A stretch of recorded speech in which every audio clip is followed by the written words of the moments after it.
Boa tarde, presidente. Boa tarde, colegas vereadores e vereadoras. O tema da moda a gente não poderia deixar de falar, mas vale ressaltar a comparação que ao final nós vamos enfatizar. A questão que me refiro é do coronavírus. Coronavírus, se nós formos fazer a coleta aqui, é bem provável que boa parte das pessoas aqui presentes sejam portadoras do coronavírus. A característica dos vírus é que eles têm a capacidade de se reformular. Por isso que tem dengue tipo 1, dengue tipo 2, tipo 3, tipo 4, e se brincar vão aparecer o quinto, o sexto, porque eles têm essa capacidade de mutação. Então, este coronavírus que nós estamos falando, que o mundo todo está falando, é uma mutação do coronavírus habitual que todos nós poderemos ser portadores. O que faz com que nós não tenhamos a virose, a gripe, é a defesa, a imunogênese de que cada um de nós somos portador. Não existe remédio para combater ou para tratar uma gripe, uma virose. Existem sim mecanismos para que a gente esteja com mais capacidade de enfrentá-la. Por exemplo, o H1N1 parece coisa do passado, mas vocês lembram que matou muita gente, e eu tive a oportunidade até de me referir a um cunhado meu que morreu de H1N1. Hoje, diante de um caso suspeito no Rio Grande do Sul, quando fizeram a prova, o teste para saber se ele tinha o coronavírus atual, aí disseram assim: graças a Deus não é o coronavírus, é o H1N1. Então, estou relatando isso aqui porque nós estamos numa situação de muito clamor, de muito colocação de risco, de perigos e tal. Essa é mais uma gripe que vai vir e vai passar. O que cada um de nós tem que fazer é o cuidado que sempre deveríamos ter: lavar as mãos com água e sabão toda vez que a gente lidar em ambientes supostamente não saudáveis, não é? E, se possível, colocar o álcool gel. O álcool gel que ficou tão disseminado naquela ocasião, os hospitais, as clínicas, os escritórios, todos tinham um reservatório de álcool gel para as pessoas se higienizarem, né? O álcool gel por si só não vai resolver. Lavar as mãos com água e sabão e passar o álcool gel, né? Não há motivo nenhum para uma preocupação exagerada como está se colocando. Na China, todos os anos morrem não sei quantas centenas, milhares de pessoas pelo frio intenso e pelos problemas climáticos e sociais que a boa parte da população chinesa passa. Aqui no Brasil nós também sofremos e perdemos alguns pacientes por gripe. Até popularmente, vulgarmente, nós dizemos que os idosos, que é o grupo de risco, as crianças pouco têm sentido o problema, os idosos é que nós temos que ter cuidado, porque é uma população imunodeprimida, e popularmente a gente costuma dizer, não é? Aqui os mais velhos devem conhecer, que idosos morrem de 3Q, eu não vou citar os 3Q, né? Mas um deles é o catarro, popularmente catarro, que são as gripes que acometem os idosos e que pela imunodeficiência a gripe se vira numa pneumonia. Portanto, aqui vai um esclarecimento para alguém que possa achar que está gripado, então ele deve ficar em casa. Ficar em casa para se recuperar, se alimentar e aguardar a definição.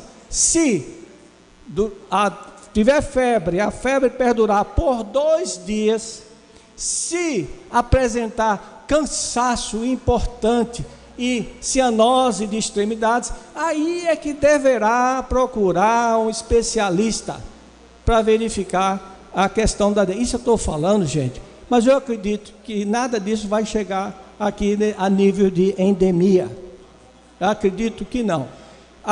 O Ministério da Fazenda, as secretarias estaduais de saúde já tem até um know-how a respeito disso, né?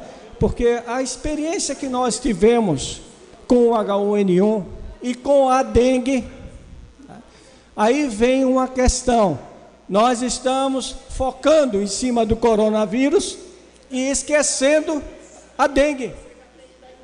Houve um incremento importante, 510%, nós já falamos aqui sobre isso, de aumento da dengue, e que poderá fazer com que fetos, mulheres grávidas que contraiam a dengue, venham a ter os seus nasciturnos sofrendo da Zika vírus, sofrendo da deficiência das faculdades mentais, né?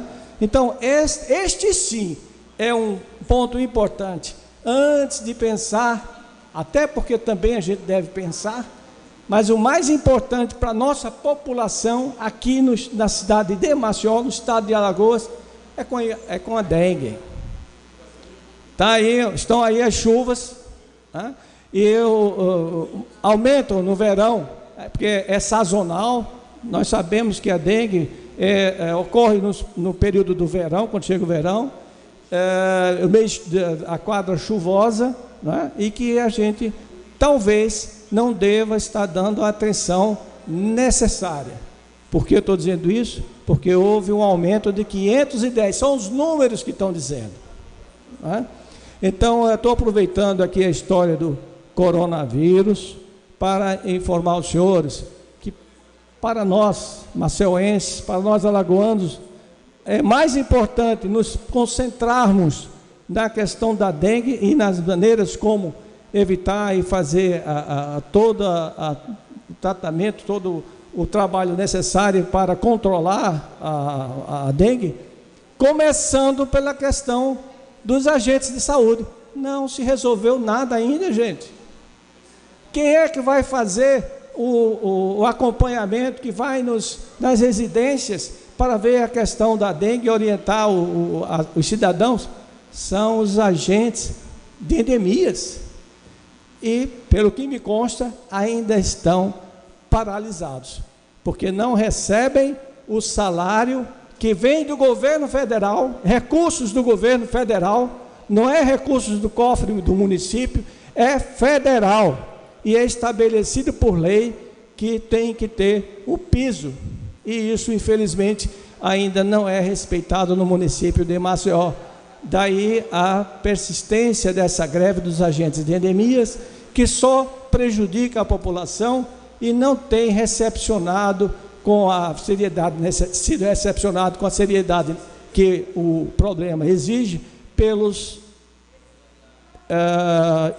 executivos da Secretaria de Saúde e pelo executivo do município de Maceió.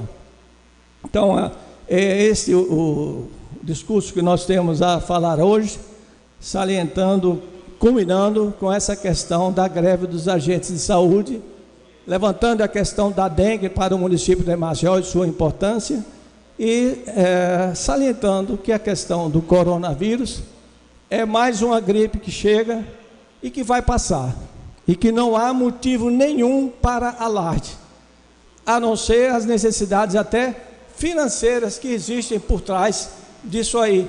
Não sei se vocês sabem, isso é uma coisa mais particular de nós médicos, que convivemos com a indústria.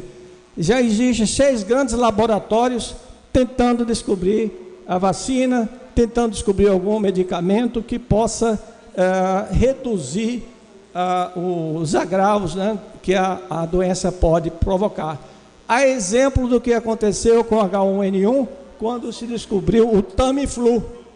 Doutora Fátima Santiago, doutor Ronaldo, sabe bem de que eu estou me referindo, que o Tamiflu é uma medicação caríssima, não é? E que foi fruto dessa situação, quando surgiu o H1N1, e os laboratórios entraram em cena para construir, fabricar uma medicação que tivesse esse aporte de dizer que nós estamos tratando, vocês não vão mais morrer porque existe tal medicação aqui agora. Então, neste momento, 6 grandes laboratórios reconhecidos mundialmente estão trabalhando na fabricação de uma medicação semelhante ao Tamiflu em relação ao H1N1, querem criar um Tamiflu para o coronavírus.